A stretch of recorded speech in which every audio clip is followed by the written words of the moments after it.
स्वागत है आप सभी का। मैं हूं साहिल खान और आप देख रहे हैं साहिल की डायरी। इस वक्त हम मौजूद है खलीलाबाद रेलवे स्टेशन पर और एक बहुत बड़ी बात आज है कि संत कबीरनगर जिले में एक ऐसा नाम है जिन्होंने अपने घर से महज 25,000 रुपये लेकर घर से निकले थे, लेकिन आज एक बहुत बड़ा काम किया है कि देख सकते हैं कि ये ट्रेन की ये बोगी है, रैक है और जैविक खाद पर लोड हो रही। जी हाँ, 25,000 रुपये शुरुआत, आज करोड़ों में खेल रहे। पूछेंगे हम श्री नारायण कौशिक जी से कि यहाँ तक पहुँचने का आपका राज क्या है। घर से आप कितने पैसे लेके निकले थे? जब मैं तो 25,000 की पूंजी अपने घर से नहीं निकला था। मैं अपने एक मित्र से उधार लेकर के मैंने अपने व्यापार की शुरुआत किया था और अनवरत संघर्ष और परिश्रम के बल पर ये इबारत मैं लिख पाया।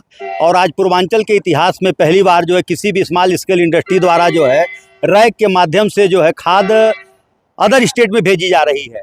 और ये पूर्वांचल के इतिहास में पहली बार है कि खलीलाबाद स्टेशन से किसी भी कंपनी द्वारा रैक लगाया गया है। अभी तक कोविड काल में जो है कुछ माल गया था जो FCI का माल था, बाकी इसके अलावा किसी भी इंडस्ट्री द्वारा जो है पहली बार जो है रैक के माध्यम से खाद भेजी जा रही है। इससे जो है किसानों को काफ़ी लाभ होगा।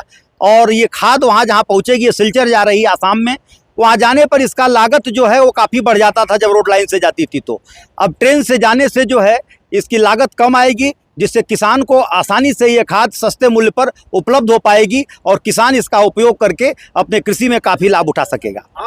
आपने घर क्यों छोड़ा है और 25,000 रुपये आपको उधार लेना पड़ा बिजनेस शुरू करने के लिए? देखिए, मैंने अपनी ज़िंदगी की शुरुआत एक प्राइवेट कंपनी में नौकरी से किया था और एक समय ऐसा आया कि उस समय मेरे पास कुछ भी नहीं रह गया था पैसा। और मैंने किसी अपने एक मित्र के जिद में आकर के मैंने जो है जैविक खाद इंडस्ट्री डाला था।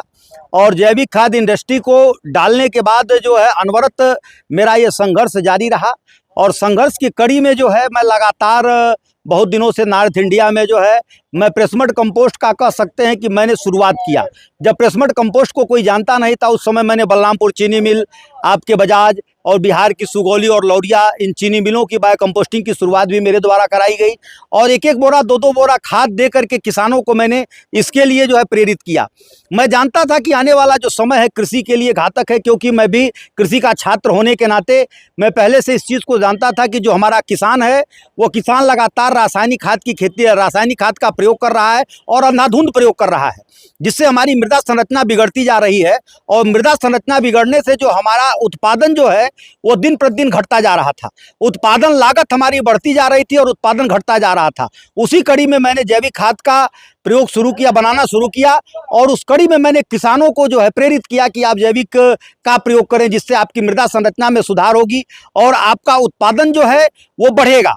और जो हमारे अनाज में जो टॉक्सिटी आती है उस टॉक्सिटी को भी रोका जा सकता है। देश के यशस्वी प्रधानमंत्री जी का सपना भी है कि देश के किसान जो है जैविक खेती के तरफ अग्रसर हों। और जो हमारी पुरानी पद्धति थी खेती बाड़ी और पशुपालन, खेती बाड़ी पशुपालन पे जब हमारा किसान आएगा तो जो किसान की जो लागत बढ़ती जा रही है, किसान हमारा कहता है कि खेती जो है घाटे का सौदा है, लेकिन मैं ये कहता हूँ कि खेती कहीं से भी घाटे का सौदा नहीं है।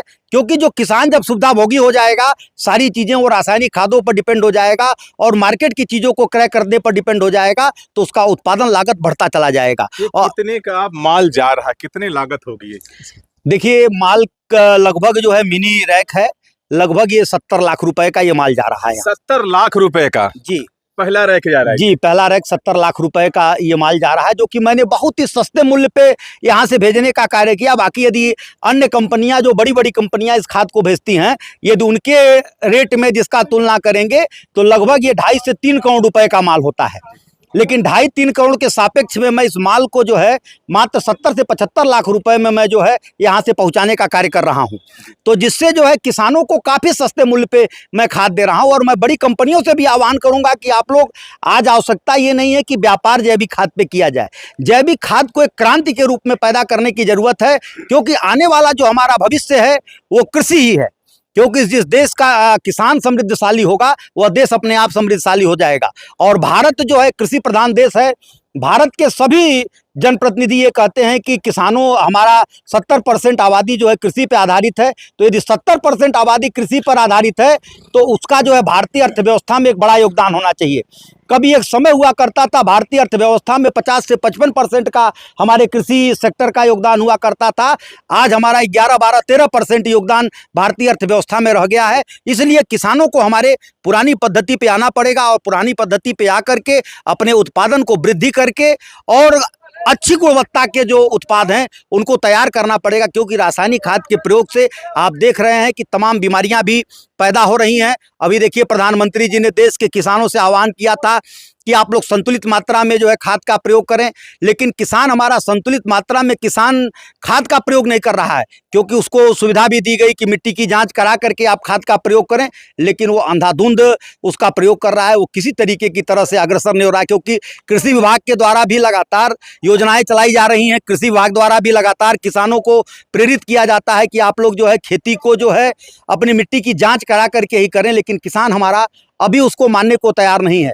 लेकिन मैं सभी किसान भाइयों से अनुरोध करूंगा कि आप लोग संतुलित मात्रा में जो है रासायनिक खादों का प्रयोग करें। साथ ही साथ आप रासायनिक उर्वरकों के साथ साथ आप जैविक उर्वरकों का यदि प्रयोग करेंगे, क्योंकि जो हमारी सस्टेनेबल एग्रीकल्चर की टिकाऊ कृषि की बात जो होती है, टिकाऊ कृषि की जब हम बात करते हैं तो उसमें कहा जाता है कि आप पहले साल जो है 75% केमिकल फर्टिलाइजर से और उसके साथ 25% जो है ऑर्गेनिक फर्टिलाइजर, सेकेंड ईयर आप जो है 50% ऑर्गेनिक फर्टिलाइजर और 50% केमिकल फर्टिलाइजर, तीसरे साल आप 75% ऑर्गेनिक फर्टिलाइजर और 25% यदि केमिकल फर्टिलाइजर का प्रयोग करेंगे तो किसी भी तरह का हमारे पौधों पर, हमारी फसलों पर, हमारे उत्पाद पर किसी भी प्रकार की टॉक्सिसिटी नहीं आएगी और वो जो अनाज पैदा होगा वो काफी अच्छी गुणवत्ता का पैदा होगा और जो खाएगा उसके भी स्वास्थ्य के लिए लाभप्रद होगा।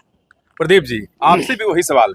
आज बिजनेस करने के लोगों को लाखों रुपए चाहिए, लेकिन आपने महज 25,000 रुपए शुरुआत को भी कर्ज लेकर और इतना बड़ा साम्राज्य बना लिया आपने जैविक खाद से। क्या देखिए, किसी भी उद्देश्य की पूर्ति के लिए दृढ़ इच्छा शक्ति और उसके प्रति ईमानदारी से, निष्ठा से काम करना बहुत महत्वपूर्ण होता है। जितने बड़े बड़े उद्योगपति आप देखेंगे बड़े हुए हैं, कोई बड़े पूंजी से नहीं हुआ है। सब लोग सामान्य जीवन से, सामान्य परिवार से, छोटी पूंजी से बड़े हुए हैं, लेकिन उसके प्रति उनकी निष्ठा और कार्य के प्रति उनका लगन और समर्पण भाव रहा है। ऐसे ही निष्ठा और समर्पण भाव आदरणीय श्री नारायण सिंह जी जो हमारे बड़े भाई भी हैं, मैं इनको बहुत दिनों से मैं इनके सानिध्य में रहा हूं। मैंने देखा इनका जो विजन है, इनके जो सपने हैं, जहां कोई सोच नहीं सकता रिस्क लेने के लिए, ऐसे रिस्क लेते रहते हैं जिसकी वजह से ये अपने क्षेत्र में सफल हैं।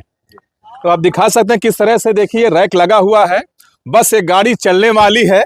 तो एक बहुत बड़ी इमारत संत कबीरनगर जिले के पूर्वांचल देख सकते हैं, और ये देख सकते हैं आप रैक भी पूरा लगा हुआ ट्रक यहाँ पर, और देखा सकते हैं आपको, देखिए वहां से वो जैविक खाद वहां बिल्कुल रैक लोड हो रहा है।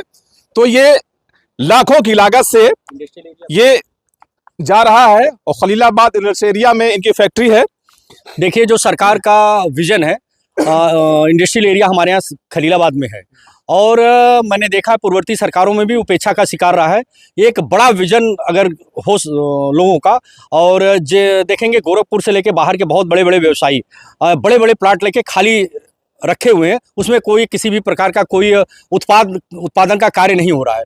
अगर उनको सुचारू रूप से चलाया जाए, आज मोदी जी और योगी जी की सरकार बड़े पैमाने पे लोगों को जो सुविधाएं दे रही हैं, अगर उसका प्रयोग करके इन इंडस्ट्रियों को, जो सिक यूनिट है जो बंद पड़ी हैं, अगर उनको खोल लिया जाए तो मैं दावे के साथ कर रहा हूँ संत कबीरनगर के बेरोजगारी की समस्या समाप्त हो जाएगी और संत कबीरनगर एक बड़े पायदान पे श्री नारायण सिंह कौशिक के चलते हुए नक्शे कदमों पे आगे बढ़ेगा और रोजगार का, नौजवानों को रोजगार का एक बड़ा सृजन होगा। और उन नौजवानों के लिए जो चाहते हैं उनके भी सपने पूरे हों, जो चाहते हैं वो भी उद्योग के क्षेत्र में आगे आए, जो चाहते हैं लोगों को वो भी रोजगार दें, उनके लिए प्रेरणा स्रोत के रूप में ये उभरे हैं। तो मैं चाहूँगा कि यहाँ का जो इंडस्ट्रियल एरिया है, इसमें जो बहुत बड़े बड़े जो प्लाट जो होल्ड करके जो रखे गए हैं, उनको निरस्त करके ऐसे लोगों को दिया जाए जो सृजन करे, रोजगार का, जो उत्पाद का काम करे और हमारे जनपद के नौजवानों के लिए जो रोजगार मुहैया कराएं। अब बने रहिए साहिल डायरी के साथ। जय हिंद, जय भारत।